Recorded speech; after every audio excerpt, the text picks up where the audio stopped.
الحمد للہ وحدہ والصلاة والسلام علی من لا نبی بعدہ اما بعد۔ السلام علیکم ناظرین کرام، پروگرام آثار قیامت کے ساتھ عامر لیاقت حسین حاضر خدمت ہے۔ ناظرین، گزشتہ پروگرام میں ہم نے گفتگو یہاں پر ختم کی تھی کہ دعوت الارض کے نمودار ہونے کے بعد پراسرار آگ کس طرح سے دنیا کو اپنی لپیٹ میں لے لے گی، اور کیا دعوت الارض واقعی حضرت صالح علیہ السلام کی اونٹنی ہے؟ ناظرین کرام، بعض علماء کرام فرماتے ہیں کہ دعوت الارض در حقیقت حضرت صالح علیہ السلام کی اونٹنی کا دوسرا روپ ہے۔ امام قرطبی اپنی تفسیر میں فرماتے ہیں کہ اس جانور کے حوالے سے پہلا تاثر یہی ہے کہ یہ حضرت صالح علیہ السلام کی اونٹنی ہے، اور یہی اس حوالے سے سب سے قوی اور درست رائے ہے۔ قرآن مجید میں جن قوموں پر عذاب الہی کا ذکر آیا ہے ان میں قوم عاد اور قوم سمود مشہور ہیں۔ یہ عرب کے شمال مغرب میں تبوک کے قریب بستے تھے، اور ان کے بڑے شہر کا نام حجر تھا، جس کو اب مدائن صالح کہا جاتا ہے۔ قوم عاد کی طرح قوم سمود بھی ناظرین نسلاً عرب ہی تھی، اور طوفان نوح علیہ السلام کے لگ بھگ کوئی 200 برس بعد ظہور پذیر ہوئی۔ قوم سمود دولت و امارت اور بہادری اور شجاعت میں مشہور تھی۔ سنگ تراشی اور فن تعمیر میں انہیں کمال حاصل تھا۔ کھلی زمین پر بڑے بڑے محلات بنانے کے علاوہ انہوں نے پہاڑوں کو کھود کر ان میں طرح طرح کی عمارتیں بھی بنائیں۔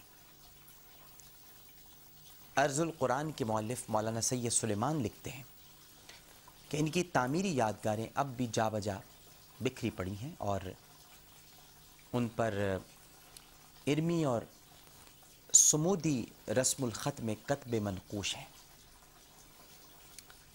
ناظرین، اللہ تعالیٰ نے انہیں ہر طرح کی نعمت سے نوازا تھا۔ وہ اس پر اللہ کے شکر گزار تھے، مگر خود تراشیدہ بتوں کو معبود تصور کر بیٹھے تھے۔ دولت و ثروت کے نشے میں معبود حقیقی سے غافل ہو کر غلط راہوں پر جا پڑے تھے۔ اللہ جل مجدہ نے ان کی رہنمائی کے لیے اور انہیں کفر و شرک کے گڑھے سے نکالنے کے لیے حضرت صالح علیہ السلام کو مبعوث فرمایا۔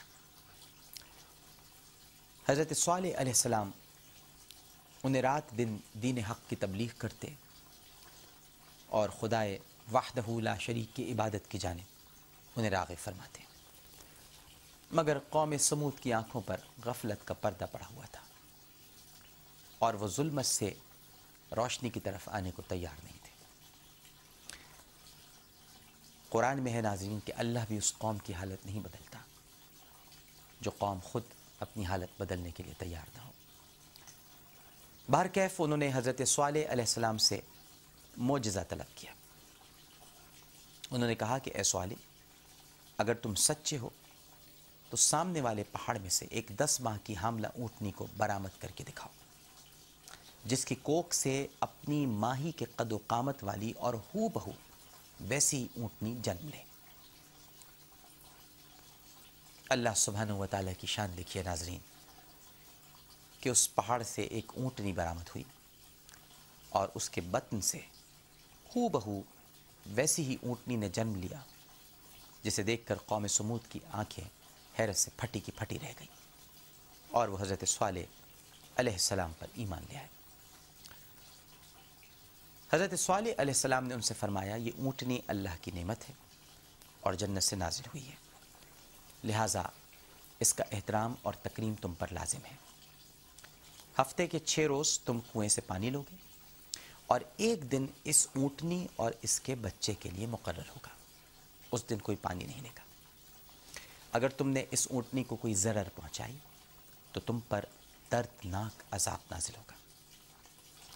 قوم سمود نے حضرت صالح علیہ السلام کی بات پر سر تسلیم خم کیا، کچھ عرصے تک تو انہوں نے اونٹنی کے باری والے دن پانی نہ لینے کا وعدہ پورا کیا، مگر پھر انہوں نے اپنے رب کے حکم سے سرتابی کی اور اونٹنی اور اس کے بچے کو قتل کرنے کا منصوبہ بنایا، اور اونٹنی کے باری والے دن اسے مارنے کے لیے گھات لگا کر بیٹھ گئے، اور جب وہ نمودار ہوئی تو اس پر تیر برسائے، جس سے وہ شدید زخمی ہو گئی اور بالآخر اپنی جان سے ہاتھ دھو بیٹھی۔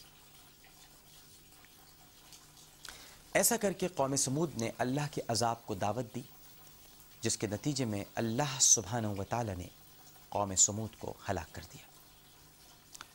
روایت ہے کہ اس اونٹنی کا بچہ اپنی ماں کا یہ حشر دیکھ کر اسی پہاڑی میں روپوش ہو گیا، یعنی غائب ہو گیا، جہاں سے وہ اونٹنی نمودار ہوئی تھی۔ کہتے ہیں کہ قیامت کے قرب پر یہ اونٹنی ظاہر ہوگی، اور یہی در حقیقت دعوت الارض ہے۔ اب ایک روایت تو یہ ہے، اب سوال یہ پیدا ہوتا ہے کہ کیا دعوت الارض کئی جانوروں کا مجموعہ ہے؟ بعض علماء کی رائے ہے کہ دعوت الارض کسی ایک جانور سے مشابہ نہیں ہوگا، بلکہ اس میں کئی جانوروں کی سی شباہت پائی جائے گی۔ اس سے ملتی جلتی روایت حضرت ابو زبیر رضی اللہ تعالی عنہ سے منقول ہے، جن کے مطابق اس کا سر جنگلی بھینسے کا سا ہوگا، آنکھیں خنزیر کی سی ہوں گی، کان ہاتھیوں کی طرح ہوں گے، سینگ ہرن کے سے ہوں گے، گردن شتر مرغ کی سی ہوگی، سینہ شیر جیسا ہوگا، رنگت چیتے کی سی ہوگی، دم مینڈھے کی سی ہوگی، پنجے اور ٹانگیں اونٹ کے سے ہوں گے، اور اس کی دونوں ٹانگوں کے درمیان 12 ہاتھ کا فاصلہ ہوگا۔ ایک اور روایت میں ہے کہ اس کا منہ آدمی کا، پاؤں اونٹ جیسے، گردن گھوڑے کی طرح، دم گائے کی مانند، سینگ گائے کے مشابہ، اور ہاتھ بندر کی طرح ہوں گے، اور وہ فصاحت سے کلام کرے گا۔ اب کیا دعوت الارض وہ سانپ ہے جو بیت اللہ کے تبرکات کی حفاظت پر مامور ہے؟ ایک سوال یہ بھی اٹھتا ہے۔ بعض علماء کرام کی رائے یہ ہے کہ دعوت الارض در حقیقت وہ سانپ ہے جو خانہ کعبہ کا نگہبان ہے۔